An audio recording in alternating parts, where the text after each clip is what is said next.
Geh mir nicht auf den Sack.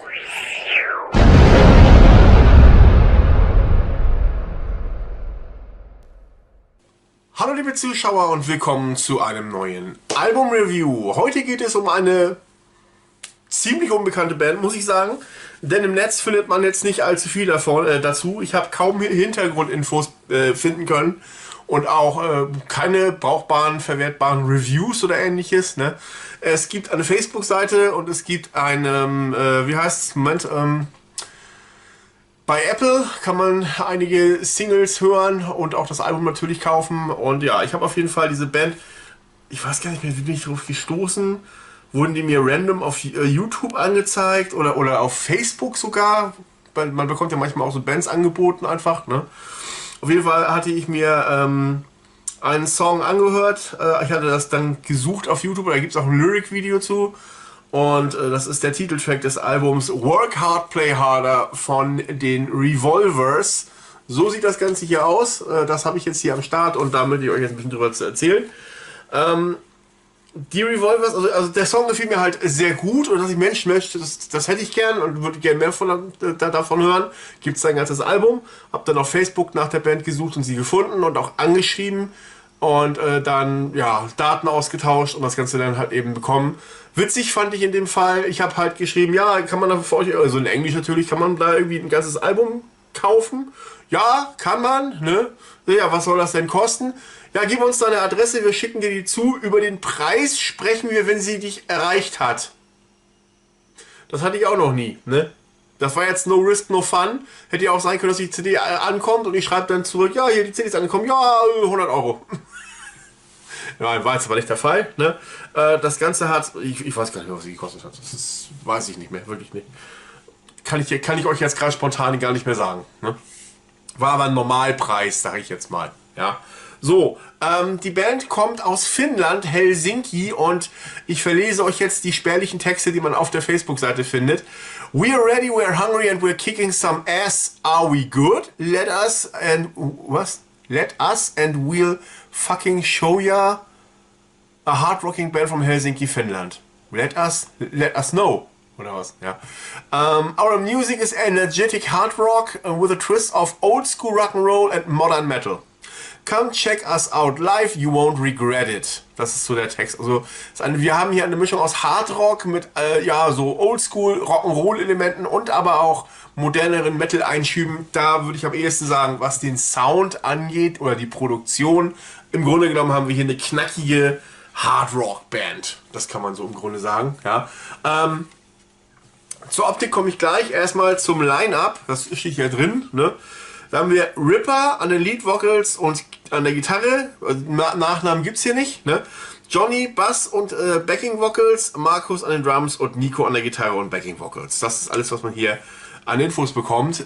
Ja, vom Hintergrund jetzt her. Es gibt dann diese Band scheinbar seit mindestens 2016, denn der offizielle YouTube-Kanal zeigt als ältestes Video vom 12.05.2016 einen Auftritt Revolvers Dynamite Live at On The Rocks. Deswegen muss es sie mindestens seit 2016 schon geben, diese Band. Auf Apple Music findet man auch ein paar Singles von 2018, ist eben dann auch diese Single Bad Boys, die sich schon 2 Jahre vorher live offenbar gespielt haben. Nee, Moment, das hieß ja anders, ne? Dynamite hieß das Ding, okay. Five Shots ist eine EP von 2019.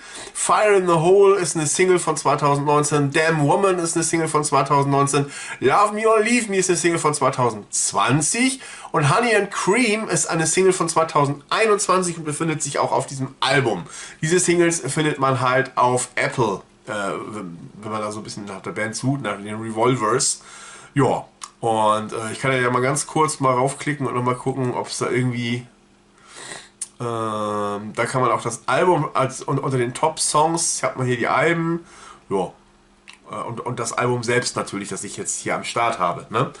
Gut, das dazu. Kurz zur... machen wir heller hier. Ne? Kurz zur Optik, das ist das Cover, das gehört nicht so, ne? Die Jungs haben mir das unterschrieben, wenn man hier so, vielleicht kann man es ein bisschen erkennen, die haben hier mit mit einem hellen Edding, Silber oder was ist das, draufgeschrieben. Das finde ich okay, das finde ich cool. Ja, das hat dadurch natürlich für mich als Sammler einen besonderen Wert. Ne? Sehr nett von den Jungs, dass sie das gemacht haben. Das Cover ist auch recht schlicht gehalten, halt das Logo der Band, was mir auch ganz gut gefällt. Revolvers mit Z, ne? Dann so eine Patronentrommel von einem Revolver halt, ne? Und hier einfach ein Stempel, Work Hard, Play Harder, hier, der Albumtitel, das Albumtitel, genau, ja. Hinten drauf, ja, es hat halt kein Label und nix, ne? Aber dafür in der Mitte halt eben zentriert, gut lesbar die Texte. Jetzt kommen wir zum Nachteil des Ganzen, kein Booklet. Hier haben wir ein paar Fotos, das sind halt die Musiker. Wenn man hier die Scheibe rausnimmt, die sich wieder auf den Kopf gedreht hat, warum auch immer, hat man noch ein paar mehr Fotos einfach darunter, so von der Band selbst auch nochmal so zusammen und so, ne, ja. Das Labelprint ist auch denkbar schlicht gehalten, einfach das Bandlogo mit der Trommel im Hintergrund und Work Hard, Play Harder, ja. Ist halt alles ein bisschen minimalistisch ausgefallen, ist halt offenbar eine kleinere Band, die mehr Geld in die Produktion des Albums wohl gesteckt hat, in den Sound und alles, als in die Optik. Obwohl mir das eigentlich ja gut gefällt. Ich mag ja minimalistische Covermotive. Ich hätte mir als Sammler allerdings tatsächlich noch ein Booklet gewünscht mit Texten und allem drum und dran. Ja, das fehlt mir jetzt hier tatsächlich ein bisschen, aber ja, kann man sich vielleicht auch nicht immer leisten. Ne? So, ja, dann kommen wir jetzt auch schon zum elementarsten des Ganzen, und zwar zu den Songs per se, ja, Stück für Stück. Auch wenn hier wieder geschummelt wurde, eigentlich hat das Album nämlich nur 9 und keine 10 Songs. Das erste ist nämlich nur ein Intro, ein kleines Instrumental einfach, das schon so ein bisschen die Hauptmelodie des Titeltracks anteasert, der dann auch der erste offizielle Song drauf ist. Work Hard, Play Harder, der Titeltrack. Hierzu verlinke ich euch unten kein Video, sondern den ganzen Kanal von den Revolvers. Da könnt ihr nämlich nicht nur das Lyric-Video zum Titeltrack finden, sondern auch so ein paar Audio-Videos, wo ihr einfach das Covermotiv seht und ein paar Songs euch anhören könnt, random. Da mache ich jetzt hier unten nicht 3 Millionen Links rein, sondern ich hau euch einmal den Link mit viel zu wenigen Abonnenten der Revolvers rein. Denn ich finde, rein technisch und stilistisch hat diese Band Potenzial, dass hier, ja, im Internet nahezu unbeachtet bleibt. Ja. Wie gesagt, ich habe gegoogelt, ich habe nicht viel gefunden zu dieser Band.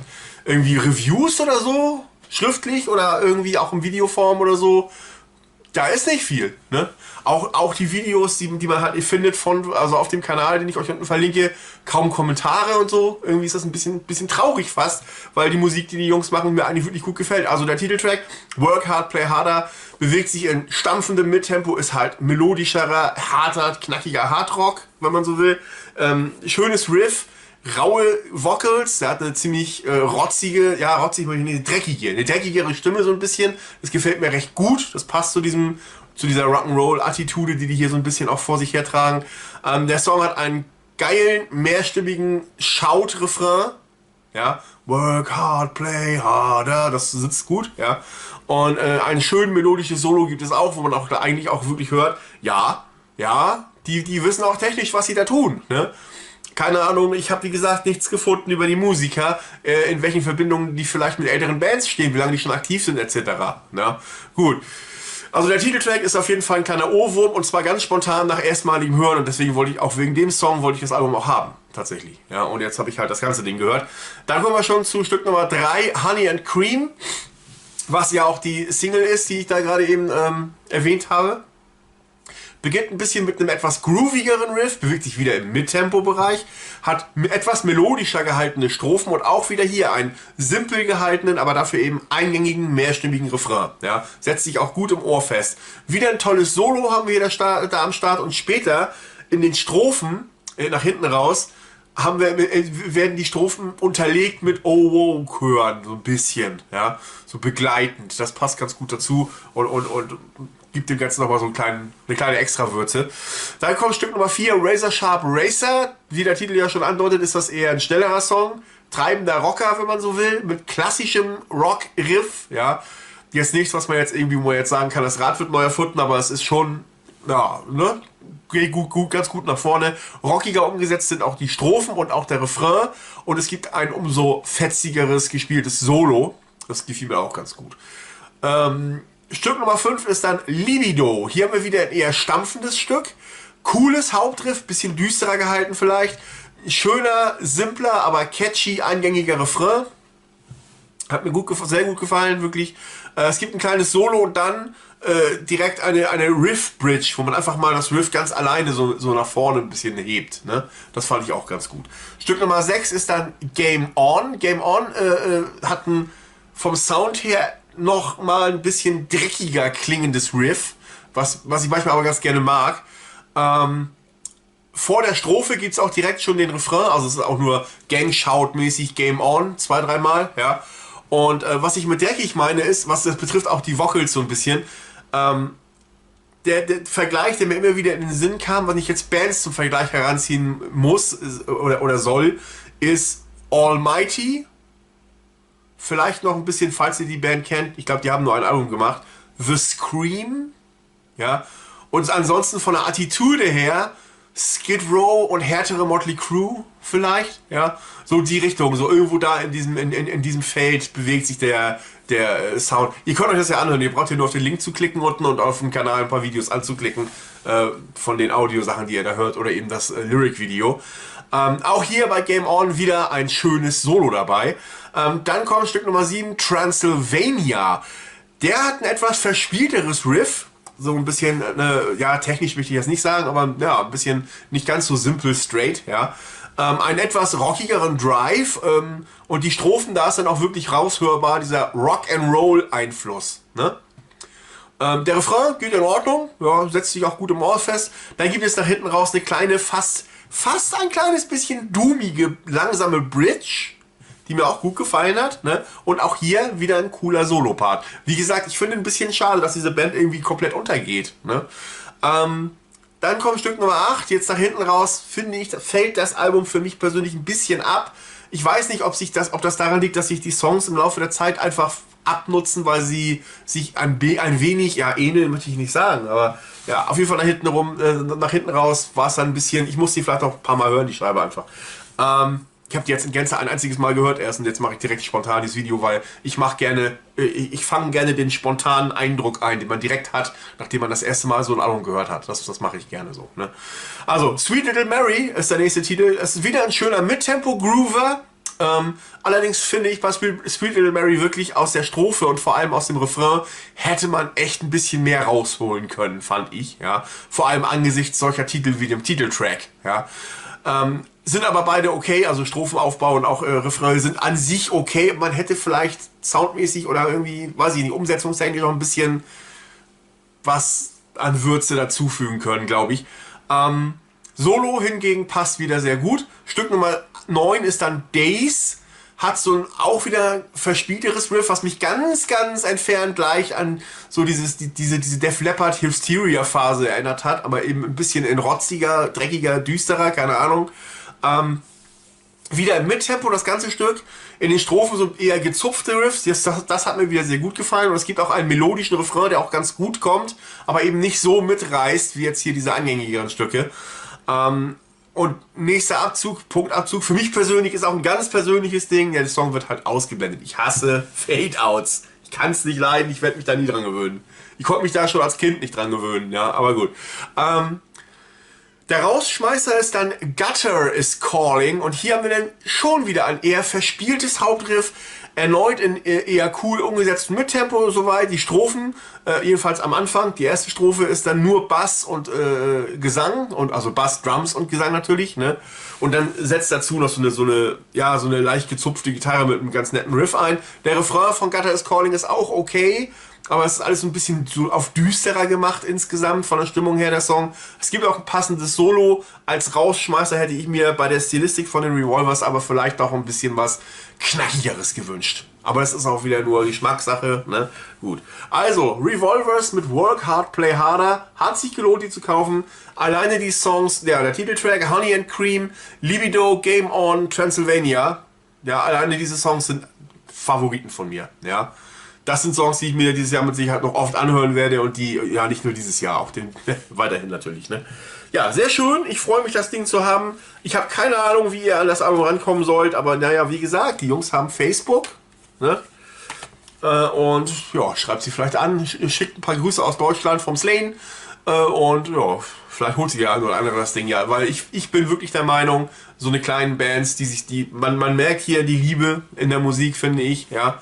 Und dass die da Spaß dran haben, was sie machen, merkt man auch. Ne? Und solche kleinen Bands sollte man auch gerne mal unterstützen. Und das tue ich gerne. Habe ich in dem Fall mit dem Kauf dieses Albums. Und jetzt noch ein bisschen weiter mit dem Review hier. Ne? Und in meiner Radiosendung wird man die auch zu hören bekommen, immer wieder mal. Ne? Wenn ich da Bock drauf habe, mal sowas zu spielen. Ne? Gut, alles klar. Dann bedanke ich mich auch schon wieder für euch.